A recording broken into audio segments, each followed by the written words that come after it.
ஹரி ஓம்.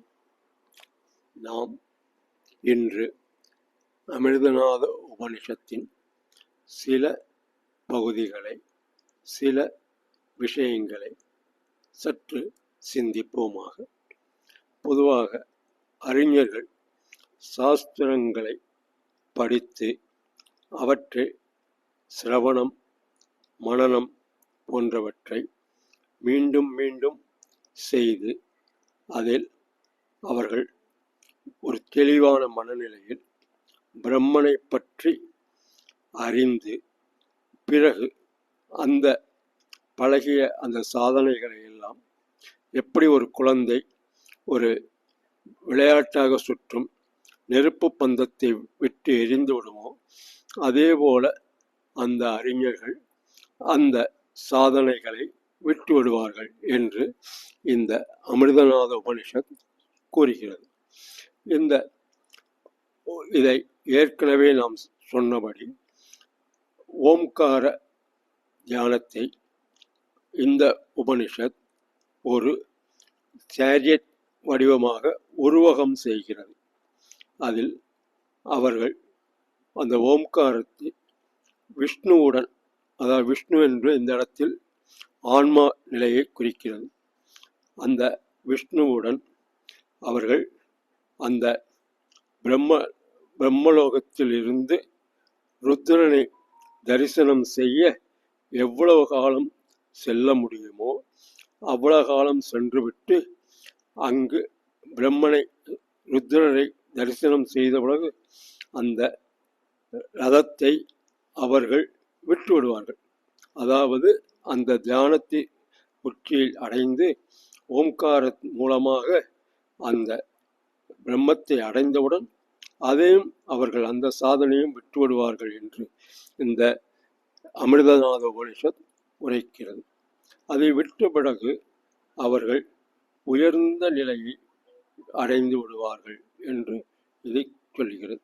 இதைதான் பிரத்யாகாரம், அதாவது அவர்கள் அந்த ஐம்புலன்கள், ஒளி போன்ற ஐம்புலன்களில் இருந்து மேலாக நிலைக்கு அவர்கள் சென்று விடுவார்கள் என்று இந்த உபனிஷத், அதாவது ஆத்மாவை கட்டுப்படுத்தி இருக்கும் இந்த ஐம்புலன்களுடைய சக்தியிலிருந்து அவர்கள் மேல் நிலையை அடைந்து விடுவார்கள் என்று குறிப்பிடுகிறது.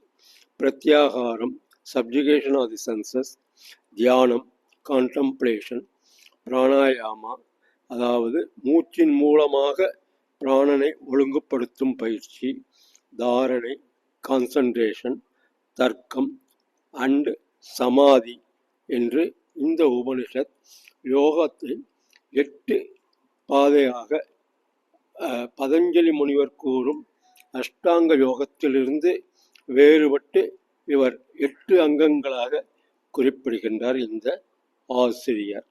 எப்படி ஒரு மலையில் தாதுக்களை ஒருவர் வெட்டி எடுக்கும் பொழுது அதில் உள்ள அழுக்குகளை, அதில் கலந்திருக்கும் வேறு துகள்களை ஒரு பெரிய காற்றாலை கொண்டு அவற்றை நீக்கி விடுவார்களோ, எப்படி அந்த தாதுக்களை பிரிப்பார்களோ அதே போல இந்த பிராண சக்தியானது அந்த இதில் நம்ம ஆன்மாவை சுற்றி இருக்கும் அழுக்குகளை இந்த தியானம் நீக்கிவிடும் என்று சொல்லுகிறார். ஸோ இந்த 6 வகையான யோக பயன்கள் என்னவென்றால், பிராணாயாமம் செய்யும் பொழுது நம் ஆன்மாவை சுற்றியுள்ள அழுக்குகள் எரிக்கப்படும், தாரணை மூலமாக அதன் பாவங்கள் நீக்கப்படும், பிரத்யாகாரம் மூலமாக தேவையற்ற தீய ஒழுக்கங்கள் அல்லது தீய நட்புகள் விளக்கப்படும், தியானத்தின் மூலமாக இறை சக்தி அல்லது இறை நிலை நமக்கு அடையப்படும் என்று கூறப்படுகிறது. அவை எல்லாம், அதாவது நமது பாவங்கள் அழிந்தவுடன் அவர்கள் உயர்ந்த நிலையை அடைவார்கள். அப்பொழுது அவருடைய பிராணாயாமம் என்ற உயர் பயிற்சியை இவர் பற்றி சொல்ல வருகிறார். அதாவது அது பிராணாயாமத்தில் உள்ள 3 பகுதிகள், ரேச்சகம், பூரகம், கும்பகம். ரேச்சகம் என்றால் மூச்சை உள்வாங்குதல், பூரகம் என்றால் மூச்சை வெளிவிடுதல், கும்பகம் என்றால் மூச்சை உள் நிறுத்துதல் என்ற 3 படிகள் உள்ளது இந்த பிராணாயாமம் என்று விளக்குகின்றார். அதாவது இது 3ம் சேர்ந்தால் அது ஒரு பிராணாயாமம்.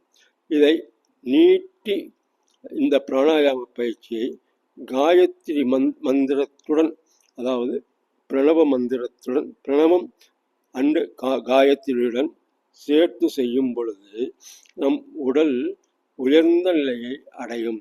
அப்பொழுது நம்முடைய இந்த மூச்சை வெளிவிடும் பொழுது ரேச்சகம் பூரகம் செய்யும் பொழுது நம்முடைய ஹிருதயத்தில் உள்ள ஆகாசத்தில் உள்ள அந்த வாயுவானது வெளியில் சென்று அந்த இடத்தில் ஒரு வெற்றிடம் உண்டாகும்.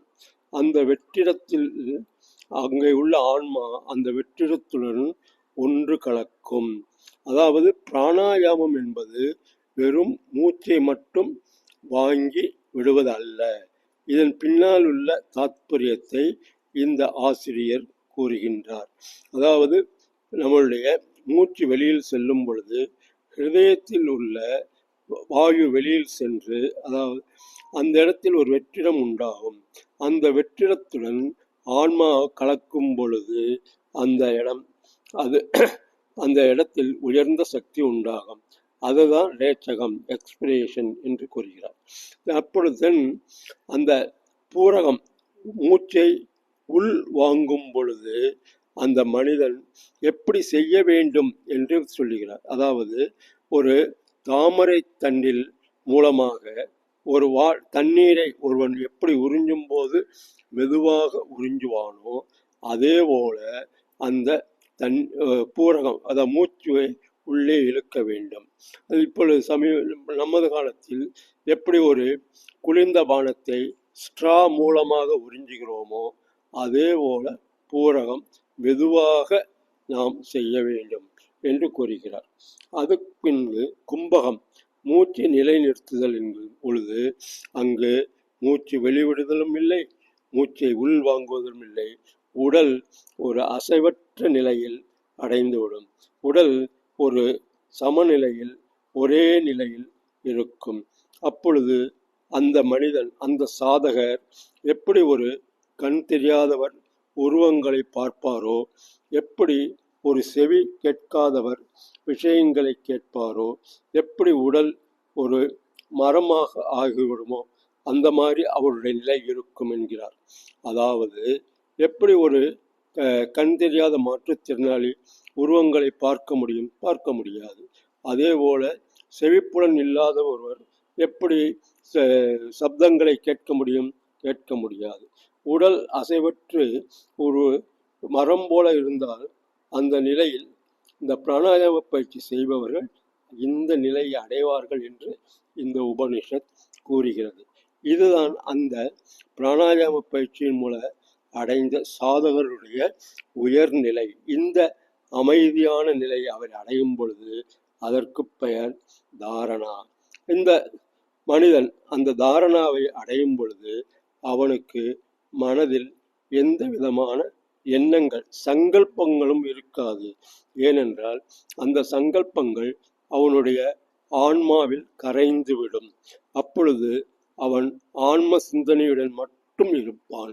அந்த நிலையில் அவன் தர்க்க அறிவை பெறுவான். அதாவது வேதங்களுக்கு எதிர் இல்லாமல் வேதங்களோடு ஒட்டு போகின்ற ஆன்ம சிந்தனை அல்லது ஆன்ம வேதாகம நூல்களை அவன் உணர்வான். இந்த நிலையில் அவன் சமாதியிலே அடுத்த நிலையான சமாதி அடையும் பொழுது அவன் எல்லாம் ஒன்றுதான், இரண்டற்றது கிடையாது, நான் இந்த ஆன்ம நிலையில் அனைத்தும் ஒன்று, ஆல் ஆர் ஈக்குவல் என்ற நிலையை அவன் உயர்ந்த நிலையை அடைவான் என்று இந்த உபனிஷத் கூறுகிறது. இதன் தொடர்ச்சியை நாம் அடுத்த பிரிவில் நாம் பார்க்கலாம். ஹரி ஓம் தத்சத். தேங்க்யூ. ஹரி ஓம்.